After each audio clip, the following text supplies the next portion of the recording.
ڈرامے جو تاریخی بنائے جاتے ہیں، تو ڈرامے دیکھنا تو ہم جائز نہیں کہتے، اس میں بے حیائی بھی ہوتی ہے، مگر جو بنانے والے ہیں وہ کہتے ہیں کہ ایک ماحول جب کریٹ کیا جاتا ہے، ایک ماحول دکھایا جاتا ہے، اس سے تاریخ اور ہسٹری آپ کے دماغ میں زیادہ اچھی طرح سے بیٹھتی ہے۔ تو طیب اردگان نے ڈرامہ بنایا نا، ارطغرل بڑا مشہور ڈرامہ چل رہا ہے،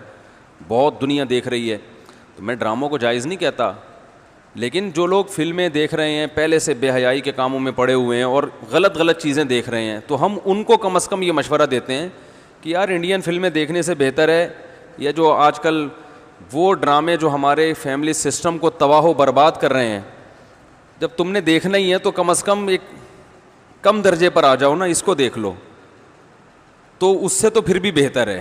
کہ کم از کم تمہیں ہسٹری تو پتہ چلے گی، کم از کم تمہیں یہ تو پتہ چلے گا مسلمانوں کی تاریخ کیا تھی۔ اور ایسے صرف دعاؤں سے کام نہیں بنا، انہوں نے بڑی بڑی قربانیاں دی ہیں۔ سلطان محمد فاتح نے بہت بڑی قربانی دے کے قسطنطینیہ فتح کیا تھا، دنیا کی سب سے بڑی توپ بنائی تھی اس نے، اور آج ہماری صرف باتیں توپ ہیں، باتیں ایسی کریں گے جیسے بہت بڑی توپ ہیں ہم کوئی، عمل ہمارے کیا ہیں؟ زیرو، نہ سائنس میں آگے، نہ ٹیکنالوجی میں آگے، نہ مذہب میں آگے۔ وہ ٹیکنالوجی کی دنیا میں بہت آگے تھے، سائنس کی دنیا میں بہت آگے تھے۔ سلطان محمد فاتح نے جب قسطنطینیہ کو فتح کرنے کا ارادہ کیا، استنبول کو، نبی کی پیشگوئی تھی کہ میری امت میں جو طبقہ استنبول جو فتح کرے گا نا وہ جنتی ہے، تو صحابہ کے دور سے کوششیں ہو رہی تھیں، اور استنبول میں 1000 سال سے خلافت قائم تھی عیسائیوں کی، اور اسے کوئی فتح کر نہیں سکتا تھا۔ ابو ایوب انصاری رضی اللہ تعالیٰ عنہ گئے، وہ نہیں فتح کر سکے، ان کی قبر وہیں بنی، بڑے حملے ہوتے رہے، اتنی چوڑی دیوار میں نے خود دیکھی، اس کی میں نے ویڈیو بھی بنائی تھی، اور اتنی لمبی دیوار شہر کے گرد کہ اس کو ناممکن اسباب کی دنیا میں، ایئر اٹیک تو ہوتے نہیں تھے نا اس زمانے میں، جانا تو پیدل فوج نہیں تھا، جائے گی کہاں سے بھائی، چڑھے گی کیسے اس پہ؟ سیڑھیاں لگا کے جو چڑھتے تو اوپر انہوں نے گرم تیل گرم ہوتا تھا، اس کے دیگ رکھے ہوئے ہوتے تھے، تو وہ دیگ الٹتے تھے تیل ڈال کے، کوئی چڑھ نہیں سکتا تھا، بہت زبردست ڈیفنس تھا، کوئی میلی آنکھ اٹھا کے دیکھ نہیں سکتا تھا، اور جتنی لڑائیاں ہوئی سب ناکام ہوئی تھیں۔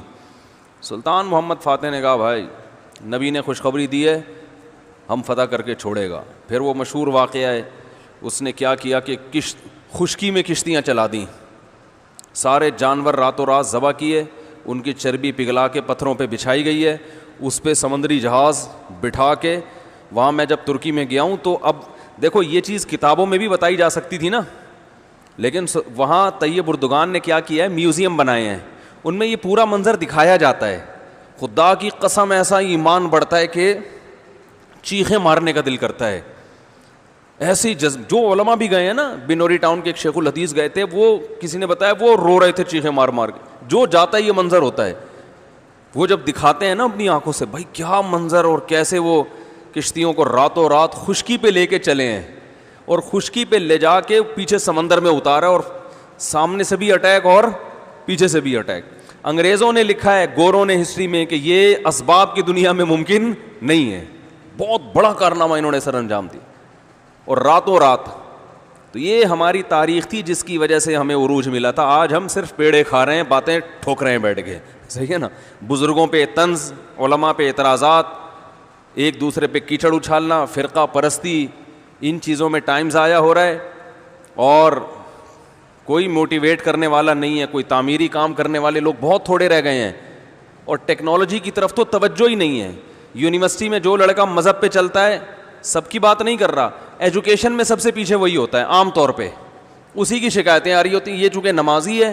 لہذا نمبر سب سے کم اس کے آتے ہیں۔ نمازی کے نمبر تو زیادہ آنے چاہیے بھائی، جو تبلیغ میں وقت لگاتا ہے اس کو تو ایجوکیشن میں زیادہ آگے ہونا چاہیے، یہ تو ہمارے مذہب کا حصہ ہے۔ صحابہ کرام نے جو ملکوں کے ملک فتح کیے، اور جو ہمارے تاریخ میں فاتحین ملتے ہیں، سب سے پہلا بحری بیڑا حضرت معاویہ نے بنایا ہے، سمندر پہ سب سے بڑی فوج جو اس وقت اتاری ہے وہ کس نے اتاری ہے؟ حضرت معاویہ رضی اللہ تعالی عنہ نے، اور نبی نے پیشگوئیاں سنا دی تھی پہلے کہ سمندر کی لڑائی ہوگی، اس میں جو شہید ہوگا اسے میں جنت کی خوشخبری دیتا ہوں، اور آپ صلی اللہ علیہ وسلم نے سمندر میں شہید ہونے والے کو زیادہ بڑا شہادت کا درجہ